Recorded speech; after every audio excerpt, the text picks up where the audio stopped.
আমন্ত্রণ জানাচ্ছি আপনাদের সবাইকে আমার চ্যানেল মুভ অন উইথ সাকিবে। যেমনটা দেখতে পাচ্ছেন, আজকে আমি খাচ্ছি একটা স্পেশাল রেসিপি, যেটা হচ্ছে ইলিশ পোলাও। আজকে পয়লা বৈশাখ, 14ই এপ্রিল। যেহেতু কোয়ারেন্টাইন পিরিয়ডে আছি, সো বাইরে যাওয়ার কোনো অপশন নেই। আমরা বাসাতেই আসলে নববর্ষটা উদযাপন করছি। এবং আজকে দুপুরের মেনুতে আমরা রান্না করেছি ইলিশ পোলাও। তো এই ইলিশ পোলাওটা আমার আম্মু রান্না করছে, আমার আম্মুর রেসিপিতে। আমার আম্মু স্পেশালি রান্না করছে আজকে পয়লা বৈশাখের জন্য। তো এটা কীভাবে রান্না করা হয়েছে, এটার রেসিপিটা আপনাদের সাথে শেয়ার করে দিচ্ছি। So let's move on two kitchen. প্রথমে তেল দিয়ে নিচ্ছে আম্মু। আম্মু তেল কয় চামচ দিচ্ছ? অলমোস্ট 4 চামচ। 4 চামচ, অলমোস্ট 4 টেবিল স্পুনের মতো তেল দিয়ে নিচ্ছি। আচ্ছা, তেলটা একটু গরম হয়ে আসলে আমরা এটার মধ্যে পেঁয়াজ দিয়ে দেবো।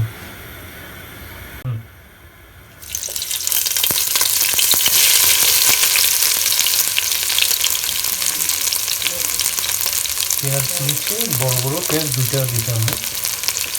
সরষের তেল দিলে এই ইয়েটা হয়, ফেনা ফেনা হয়ে যায়, বাট স্মেলটা খুব ভালো আসে। অল্প একটু লবণ দিয়ে দিচ্ছি। লবণ কয় চামচ দিলাম না? 1 চা চামচ।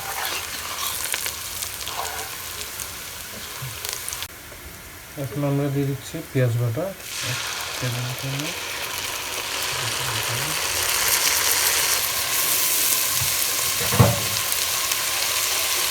এরপরে আমরা দিয়ে দিচ্ছি আদা বাটা। এটা হচ্ছে আদা বাটা, 1 টেবিল চামচ আদা বাটা দিয়েছে। এটা হচ্ছে 1 টেবিল চামচ কাঁচামরিচ বাটা।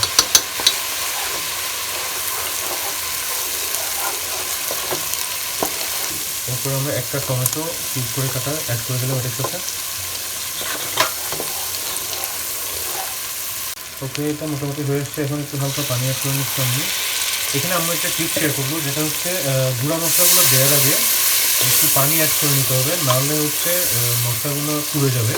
তো একটু পানি অ্যাড করার পরে আমরা এখন গুঁড়া মশলা দিয়ে দিচ্ছি। প্রথমে আমরা দিচ্ছে 1 টেবিল স্পুন ধনিয়া গুঁড়ো।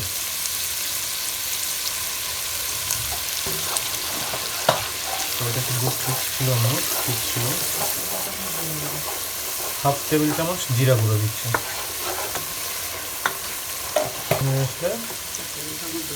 4 টেবিল চামচ টক দই।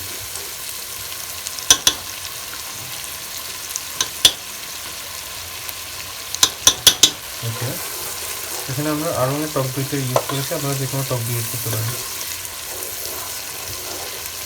একটু পানি অ্যাড করে নিলাম।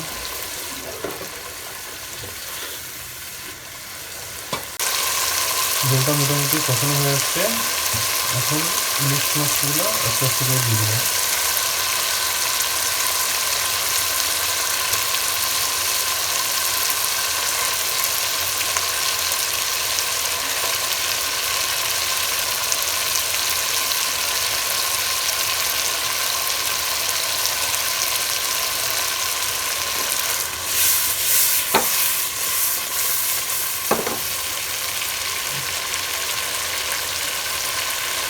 হয়ে আসছে।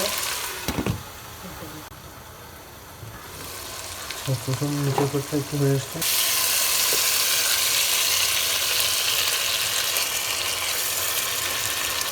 খুব ভালো একটা ফ্লেভার আসছে।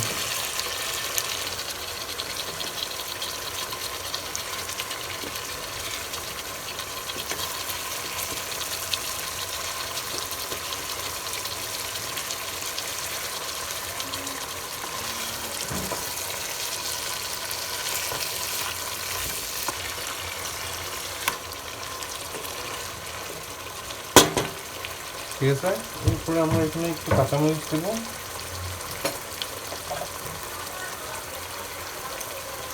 কালি করে কাটা কাঁচামরিচ।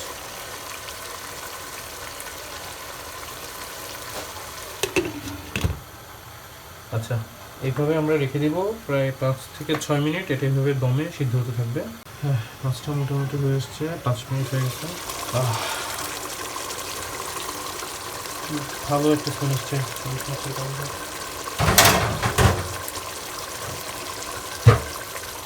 আচ্ছা, এবার আমরা মাছগুলোকে এই ঝোল থেকে তুলে ফেলবো।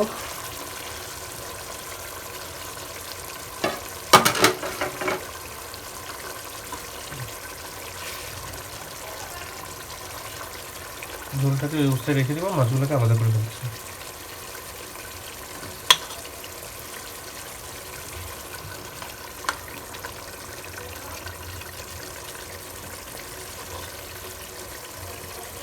খেয়াল রাখবেন মাছগুলো যেন ভেঙে না যায়, যদিও ফ্রেশ মাছ একটু নরম থাকে, ট্রাই করতে হবে যতটা না ভেঙে তোলা যায়।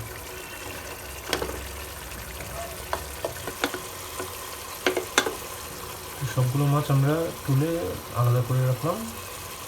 আচ্ছা, এখন এই ঝোলটার মধ্যেই আম্মু পোলাওর জন্য যে চালটা, সেই চালটা রান্না করবে। তো এই ঝোলটাতেই আমরা কিছু পানি অ্যাড করে নিব।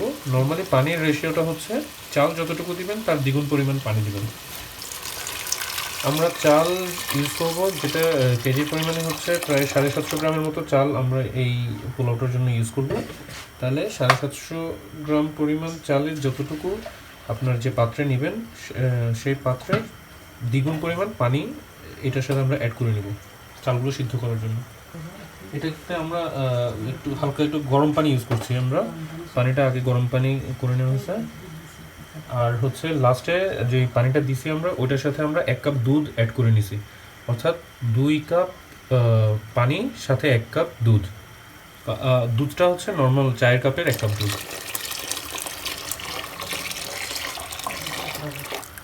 আচ্ছা, এরপরে এই পানিটা সিদ্ধ হয়ে একটু আচ্ছা, এর সাথে আমরা কিছু মশলা অ্যাড করে দিব। এখানে কি কি আছে তুমি বলো, তুমি বলে দিতে থাকো। প্রথমে আমরা 4-5টা এলাচি দিয়ে দিচ্ছি, তারপরে অল্প একটু দারচিনি দিয়ে দিলাম, তারপরে একটু কয়েকটা গোলমরিচ আর হচ্ছে লবঙ্গ, এগুলোই। সো চালের সাথে আমরা এক্সট্রা এই মশলাগুলো দিয়ে দিলাম। পানিটা বয়েলড হয়ে আসলে তারপর আমরা চালটা দিয়ে দিব। আচ্ছা, এই মশলাটা মোটামুটি উতরে গেছে, এখন আমরা মানে বেশ ভালোভাবে বয়েলড হয়েছে। এখন আমরা চালটা দিয়ে দিচ্ছি। চালটা চিনিগুলো চল এটা সব কিছু মিলে 20 মিনিটের মতো টাইম লাগবে। মোটামুটি রাইসটা হয়ে এসছে, এটা প্রায় 15 মিনিটের মতো হয়েছে। আপনি একটু দেখবেন এসে, যদি পানি শুকিয়ে যায় তাহলে বুঝবেন হয়ে গেছে। এখন আমি কী করবো, একটু রাইস তুলে ফেলবো, আমরা কিছু রাইস তুলে ফেলবো।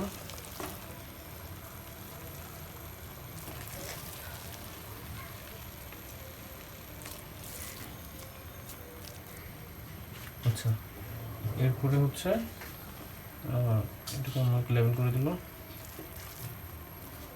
এরপরে ইলিশ মাছগুলো আস্তে আস্তে এখানে বসিয়ে দেব।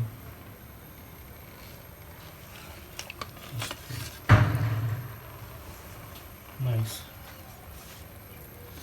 বেশ বড় একটা মাছ ছিল এটা, প্রায় 2 কেজির মতো হবে। সাথে একটু পেঁয়াজ বেরেস্তা দিয়ে দিচ্ছে উপরে।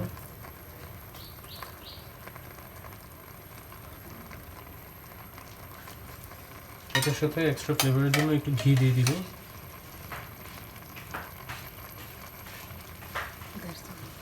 দেড় চামচ পরিমাণ ঘি দিয়ে দিব। এরপরে যে রাইসটা আমরা তুলে রাখছিলাম ওইটা উপর দিয়ে বসিয়ে দিচ্ছি।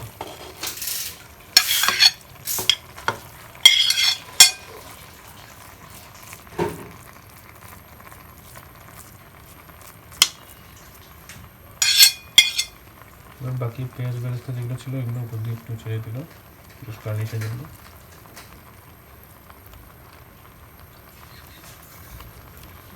এরপরে এটা আমরা একটু ঢাকনা দিয়ে কিছুক্ষণ রেখে দেবো, 5 মিনিট মতো। আমরা 5 মিনিটতে একদম লো ফ্লেমে, একদম অল্প আছে 5 মিনিট আমরা রেখে দেবো। তারপরে আমাদের ইলিশ পোলাও ডান। ওকে, সো 5 মিনিট পরে আমাদের পোলাওটা হয়ে আসছে। অসাধারণ। সো আমাদের ইলিশ পোলাও শেষ। আর এখন হচ্ছে আমি ওই যে আলুর চপের প্রিপারেশনে আম্মুকে একটু হেল্প করবো। আলুটা ম্যাশড হয়ে আসছে, একদম পুরোপুরি মিহি হয়ে গেছে। এখন হচ্ছে ওই যে শুকনা মরিচকে গুঁড়া করা হয়েছে আর হচ্ছে একটু পেঁয়াজ বেরেস্তা এটা দিয়ে মিক্স করে ফেলা হচ্ছে, আর হচ্ছে পুদিনা পাতা। এর সাথে একটা ডিম দিয়ে দিলাম আমরা, ডিমটা তো এটার সাথে খেয়ে ফেলবো।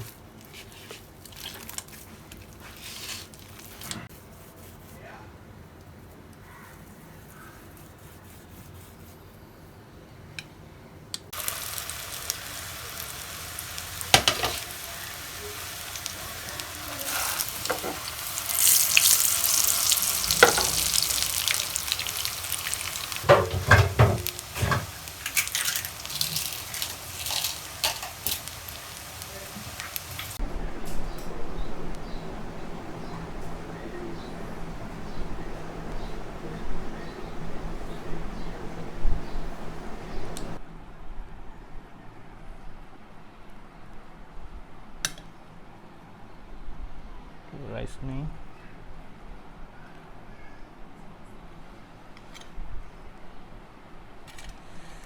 আলুর চপটাই দেখা যাচ্ছে, সাথে হচ্ছে আলুর চপ খাবো আমরা।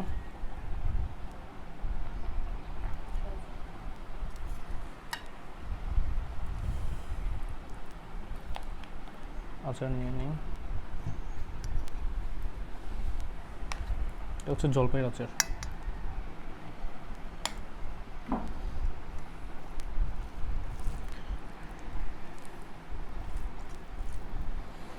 ইলিশ মাছটা একটু খাই, সফট, একদম সফট, বেশ অয়েলি।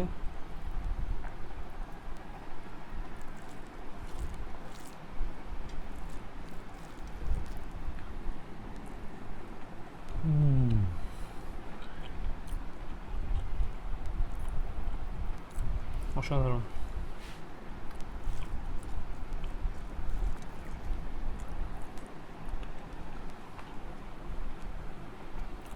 The best. পয়লা বৈশাখে ইলিশ পোলাও হেভি জমতেছে। আলহামদুলিল্লাহ খাবার দাবার শেষ, ইলিশ পোলাও খেলাম, বেশ একদম পেট পুরে খেলাম, মজা হয়েছে। আজকে পয়লা বৈশাখ, আর খাবার পরে হালকা ডেজার্ট খাচ্ছি। এটা হচ্ছে একটু স্পেশাল সেমাই করে আমার আম্মু, স্পেশাল না আসলে আমার হাতে যাই করে আমার কাছে খুব মজা লাগে, স্পেশালি লাগে, তো এই সেমাইটা খাচ্ছি। আর খেতে খেতে জাস্ট আপনাদেরকে বিদায় জানাচ্ছি। এই রেসিপিটা যদি ভালো লেগে থাকে তাহলে ট্রাই করবেন, আর কেমন হয়েছে আমার কমেন্টে জানিয়ে দেবেন। আর আমার অন্যান্য ভিডিও যেগুলো আছে, বিশেষ করে কুকিং রেসিপিগুলো দেখতে পারেন।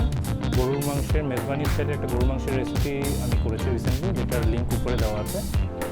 আর এই তো আমার চ্যানেলটা দেখতে থাকবেন, আর যদি ভালো থাকে অবশ্যই লাইক কমেন্ট করে জানিয়ে দেবেন কেমন লেগেছে, আর ভিডিওটা শেয়ার করে দিতে পারেন আপনার বন্ধু-বান্ধবের সাথে। আর thank you for being with me and move on with Shakib.